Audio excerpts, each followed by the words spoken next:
Sorry, Mr. Ali. We are very honoured to have with us tonight the Right Honourable George Galloway, who is the MP for Bradford West.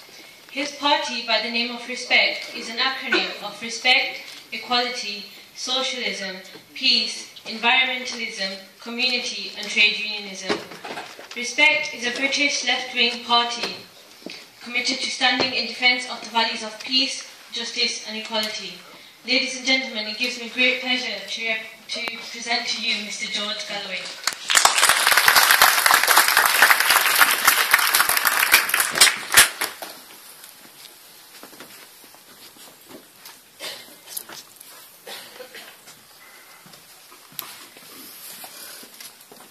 Bismillah ar-Rahman ar-Rahim. Councillor Ali, distinguished scholars, brothers and sisters, comrades and friends, Assalamu alaikum wa rahmatullahi wa barakatuh. Forgive me for arriving late. I had a very busy day in Bradford, and forgive me for leaving immediately, please, because I have many miles to travel back to London this evening.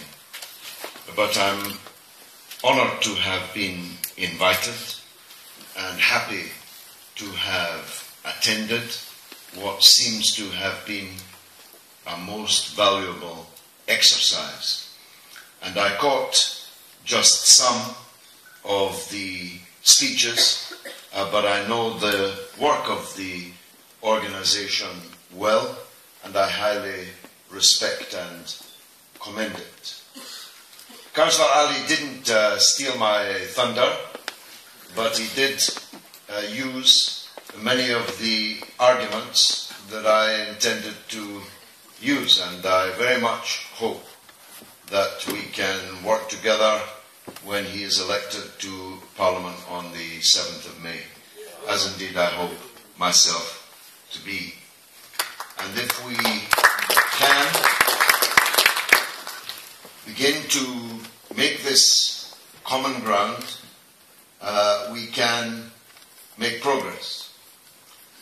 The young woman who was talking when I came in made the point that Councillor Ali also made. There are no Muslim terrorists. There are only terrorists. There are no Christian terrorists. Only terrorists. There are no Jewish terrorists.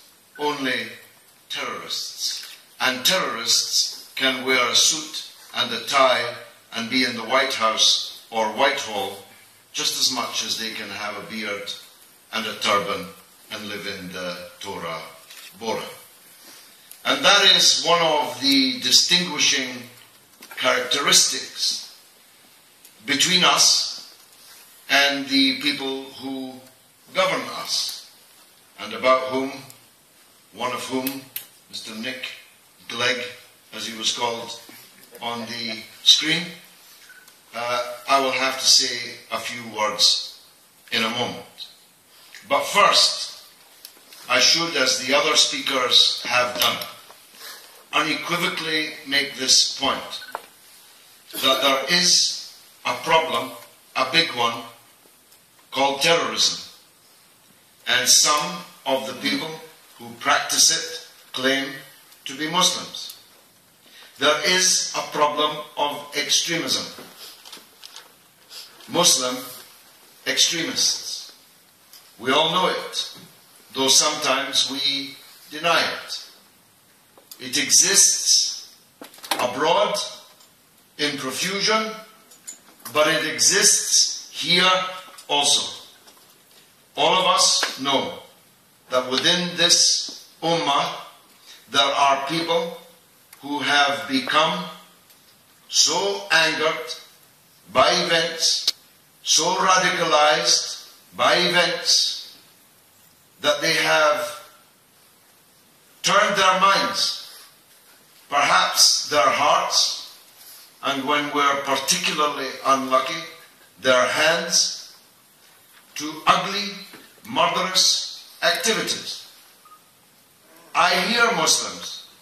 They call me up live on television on Thursday nights, who are living deeply in denial, which is not, of course, a river in Egypt. It's a state of mind. Denial. That if 4 Muslims explode themselves on the London Underground and on a London bus, well, they weren't really who they said they were. It wasn't what it was said to be. It was some kind of false flag. It was the British or the Americans or the Israelis who did it. It wasn't. It was the people who told us in their martyrdom videos who did it. And they did it for the reasons they stated.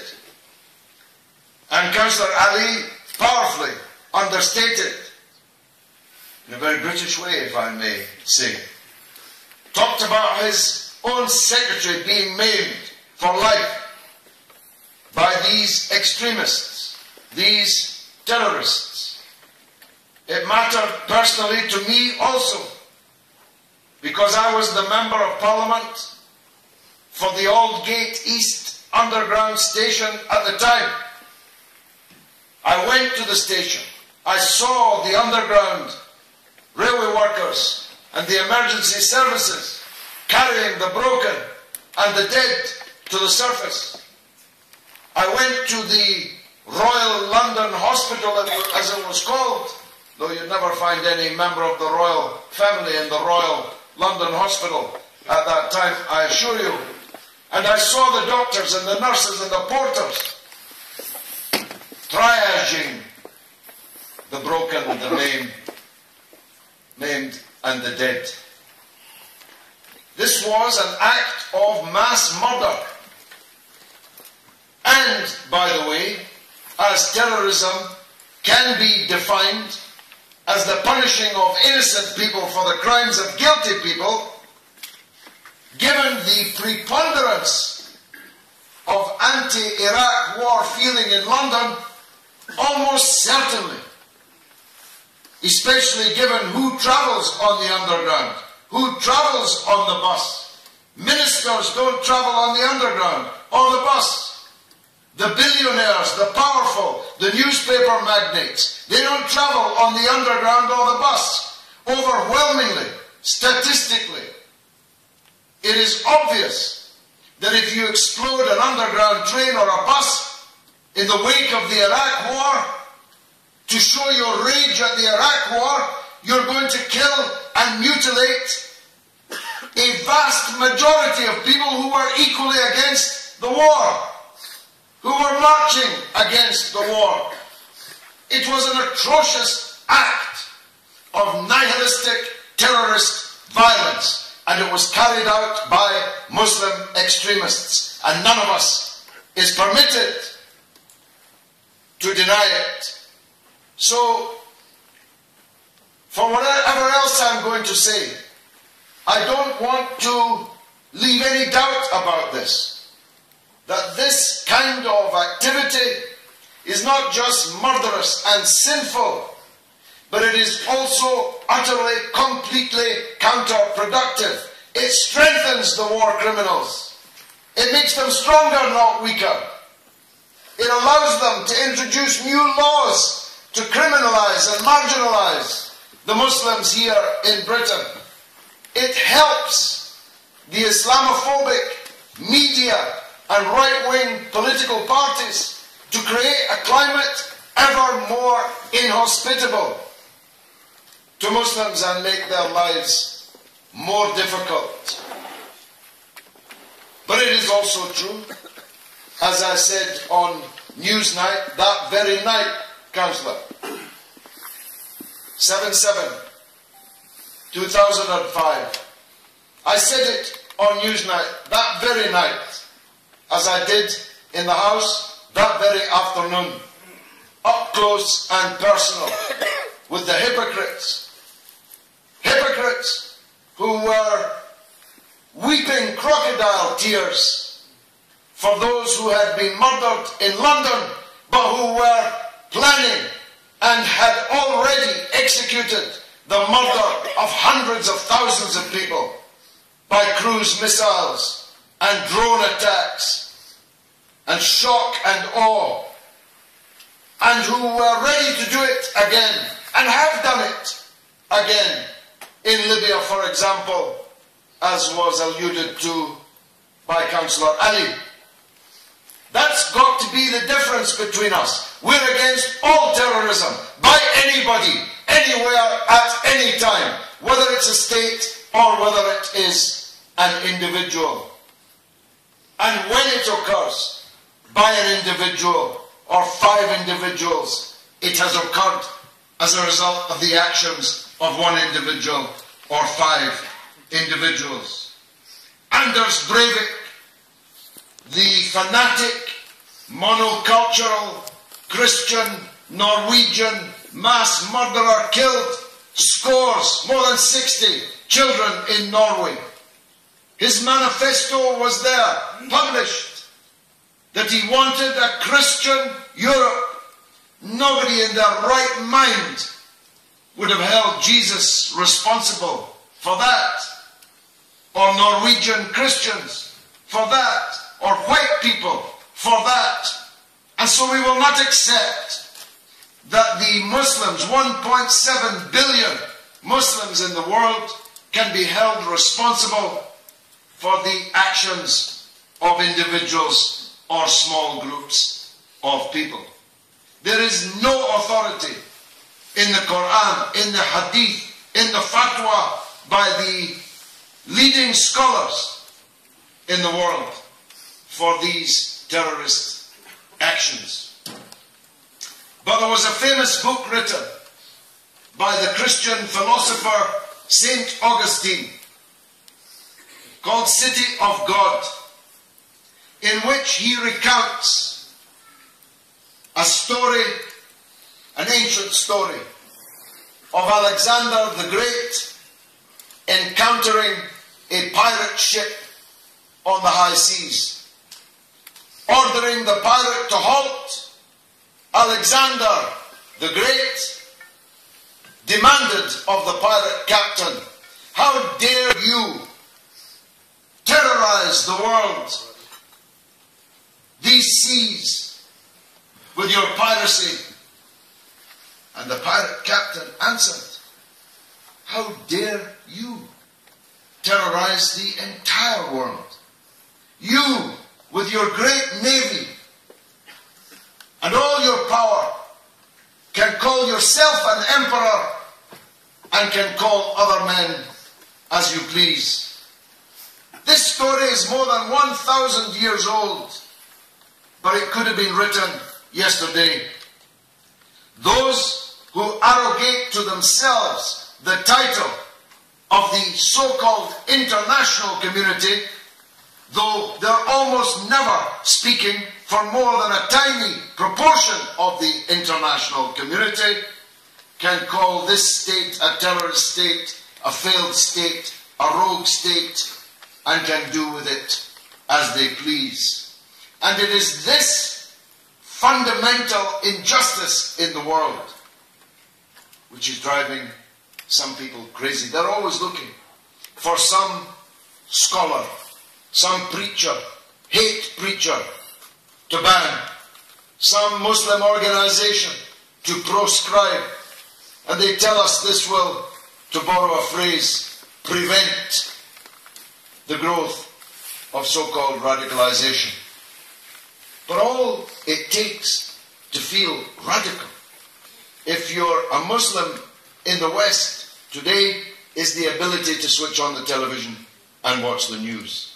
That's what's radicalizing people, not organizations of cranks or hate preachers, but the facts. Last summer, Benjamin Netanyahu murdered 2,160 Palestinians in the Gaza Strip, in plain sight, live on television. People who had nowhere to run, nowhere to hide, living in a tiny piece of land. Councillor Saab, you were in Jerusalem, bad enough there. Try Gaza. where some of my friends and I have repeatedly broken the siege with our convoys. We've seen it with our eyes. Gaza is 21 miles long and at its narrowest point 1.6 miles wide. It is entirely surrounded by wire and watchtowers, both on the Egyptian border and on the much more significant Israeli border. The people had nowhere to go. They dropped leaflets saying, "We're going to be bombing your village tonight." What were the people supposed to do? Catch a plane somewhere? Catch a train? Move? Move where? The entire Gaza Strip was under bombardment. 2,160 dead. 60,000 houses destroyed.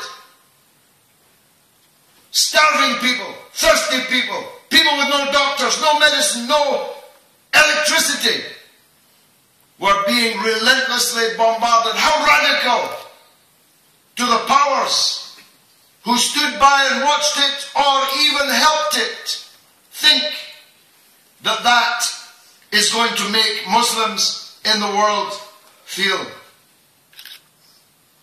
Of those, more than 500 were children. 500 children last summer murdered in front of our eyes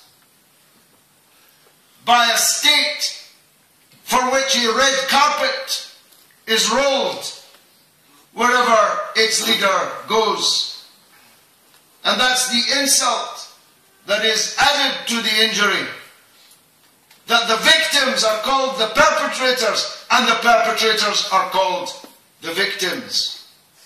Now, this fundamental injustice in the world is the biggest source of our problems. If it didn't, then the prevent strategies and all the counter-terrorism measures would be much less necessary. They would still be necessary. We need to have smart police. We need to have smart intelligence services. We have a right to, an obligation to defend ourselves. But the recruits for fanaticism, extremism and terrorism would dry up if the injustice in the world were not so great as that which I'm trying to describe. So, I'm all for fighting extremism. I do it all the time. It's why the extremists hate me so.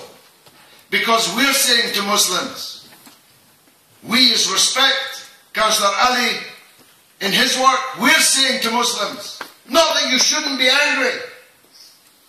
What kind of Muslim would you be if you weren't angry about what's happening in the world? But the right way to be angry is to unite with others who are also angry and work democratically to punish the people who are making you angry, to change the people who are making you angry. That's not just the legal way. It's not even just the moral way, though it is both. It is the effective way. It's the only effective way.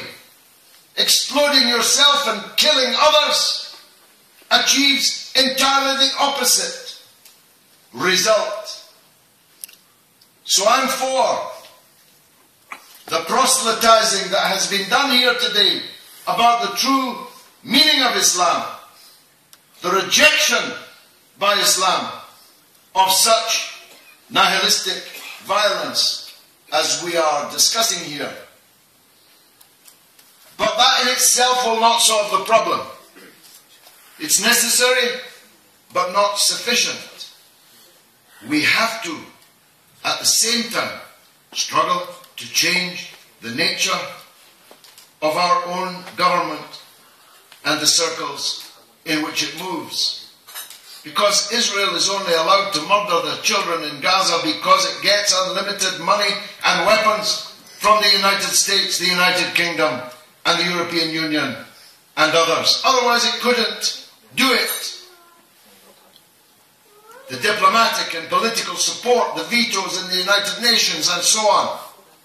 We must struggle for a different role for our own country. And if we did, we would see this phenomenon of extremism begin to shrink before our eyes, and quickly. If we had a government in Britain that spoke like Councillor Ali or me, how many extremists would find many takers for their ugly prospectus? My last point is this, that you don't have to be a Western government to be involved in terrorism. And you've just heard and seen that Muslim governments can be responsible for state terrorism too. In Model Town, in Lahore, in Islamabad, or in Cairo, or in Alexandria, where the military junta of General Sisi has massacred thousands of Egyptian people, tortured thousands, disappeared thousands. And we have to face this awful truth, that the Muslim world is ruled almost in its entirety, from one end to the other, by tyrants, puppet presidents, corrupt kings, who rule their countries in the service of others, rather than in the service of their own people. We are commanded, it's wajib, it's not optional. We are commanded, if we can, to raise our hands against injustice, even against our own family, if they are committing injustice. And if we cannot raise our hands, we must raise our voice. And if we cannot raise our hands or our voice, we must curse it in our hearts. That too should be the message from today, that justice is indivisible and must be struggled for everywhere. Wassalamu alaikum. Thank you very much indeed.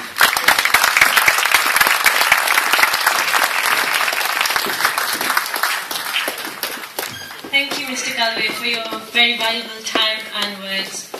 To conclude this seminar, I would like to call upon Mr. Harry Rathod, who is the President of Pakistan Awami Tehreek here in the UK, to thank our very special guests and the audience here tonight.